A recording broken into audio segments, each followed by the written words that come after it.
市场不再为流量买单，从诚意这数据看演员价值被重新定价。71轮，就这一个数字，我盯着看了挺久。一部2023年播的古装剧，到现在35个月里被各级电视台前后后上星排播了71轮，你算一下，月均超过2轮，央视多个频道搭着30几家省级卫视轮着放。这事儿怎么说呢？我突然意识到，它根本不是一个剧火不火的问题，它是一个定价问题。市场到底在为什么东西买单？其实今天这期我不想聊任何八卦，我想做点别的，做一份小小的行业报告。咱们慢慢说哈。我手上攒了几个能查得到、站得住的指标，主角样本是诚意。我得先把话说清楚，我不是要吹谁演技封神，我是想借这几个数据拆一条这2年内于最容易被忽略的暗线，市场正在悄悄地把定价权从流量交还给品质。行，顺着这个思路，咱们一层一层包。先说最表面那层，你看到一堆漂亮数字，第一反应是什么？我猜很多人第一反应是，哦，粉丝数据做得好呗，宣发砸得猛呗。这话不能说全错。流量时代，我们被训练出了一种本能反应，看到大数字，先怀疑是不是注水。这个怀疑本身是健康的，我甚至觉得是好事。所以今天我尽量只拿那种粉丝想注也注不动的数据来说。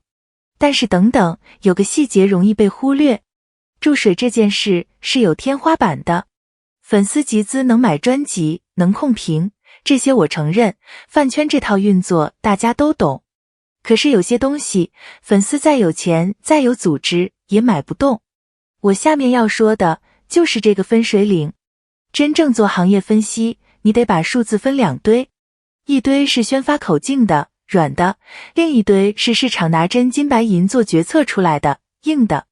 我今天只讲硬的。第一个硬指标就是开头那个上星轮数。平台排播是要花真金白银买版权，占黄金时段的。一家卫视决定在下午剧场连播2集，央视频道一天放好几集，背后是广告招商，是收视对赌，是真实的商业决策。他不看你粉丝多有钱，他就看一个东西，这剧放出去有没有人停下来看。71轮上星，翻译成人话就是71次，有平台用自己的预算赌莲花楼，现在拿出来播，还能拉到人。而且赌赢了，不然不会有第2轮、第10轮、第71轮。这个粉丝买不动，这是市场在用脚投票。说实话，读到这个逻辑的时候，我愣了几秒，因为它意味着我们一直用热度衡量一部剧的价值，可能从一开始就量错了维度。第2个硬指标，我得换一部戏说，是《长安24季》。这里我先停一下，说清楚，这是另一部剧，不是莲花楼，别把2件事说混了。这部戏28集，原创剧本，架空背景。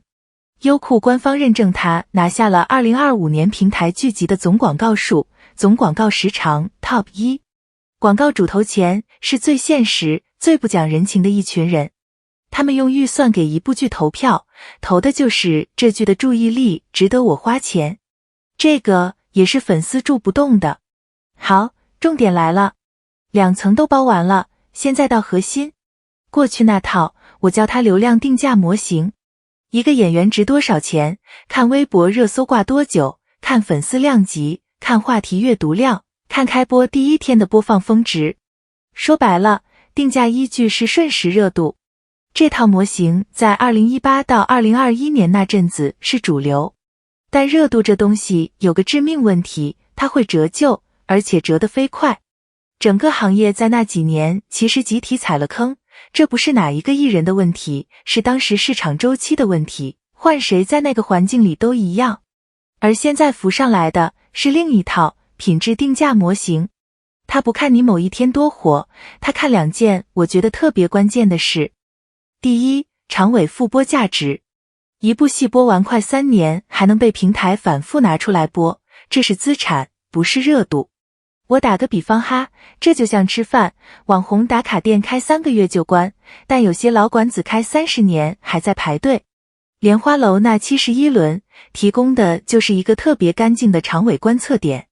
第二，角色塑造的辨识度，这点我不堆数字，我说我的判断，一个演员如果每个角色都能让观众清晰记住，区分得开，不串戏，那他塑造的角色就成了能被市场反复消费的资产。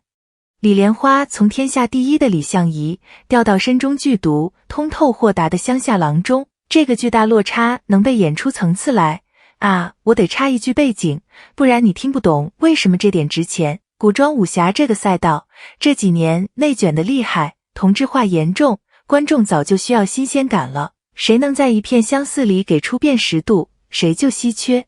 行，拉回来，这种辨识度在品质定价模型里是直接算分的。把这两条合起来，长尾的莲花楼广告 Top 1的长安24季，你看到的不是一时很红，而是不同作品、不同时间点都能被市场真金白银的反复检验。用炒股的话讲，这更像长期价值股，走的是慢牛行情，不是泡沫尖顶。这一步一步放长线看，是走的大棋。哦，对了，补一个数据，但我得诚实标一下，音乐这块也有声音说他的数字专辑成绩进了国际榜单前列。这个我没拿到第一手的官方榜单截图，信源不够硬，我先保留，大家评论区能补充我感谢。我不想拿不确定的东西凑数。那么问题来了，这事儿对不同的人意味着什么？对行业，速成这条路越来越难走了。靠话题冲一把就走的打法 ，KPI 短期好看，长期接不住。市场在变聪明，对观众其实是好事。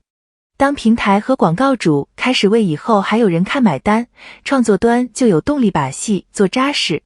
我们看戏的人长远看是受益者。对从业者，这是我最想说的，它意味着那些选择慢慢磨作品、磨角色的人，时间终于站到他们这边了。在那个全行业都在追热度的周期里，坚持走品质这条路，需要的不只是实力，还需要怎么说呢？一点不被短期数据绑架的定力。懂行的都知道，这种事不是个人能轻易左右的，能扛过来，本身就说明了东西。这话我自己存一二，不绝对，但我倾向于这个判断，热度是会折旧的，资产是会复利的。行，长话短说，回到最开头那个问题，市场到底在为什么东西买单？做这期报告之前，我可能会含糊地说为好作品呗。但把这几个能查证的指标拆完之后，我现在的答案具体多了，市场买的是经得起时间反复检验的东西，流量买的是现在，品质买的是以后还在。71轮上星买的就是那个以后还在。这套定价转向，我赌它往后会更明显，会有更多长尾型的作品和演员被重新估值。对不对？咱们评论区见，也欢迎拿数据来打我脸，我下期改。那些一直相信好东西值得被反复看见的人，你们等的那个市场可能正在到来。今天这期就到这。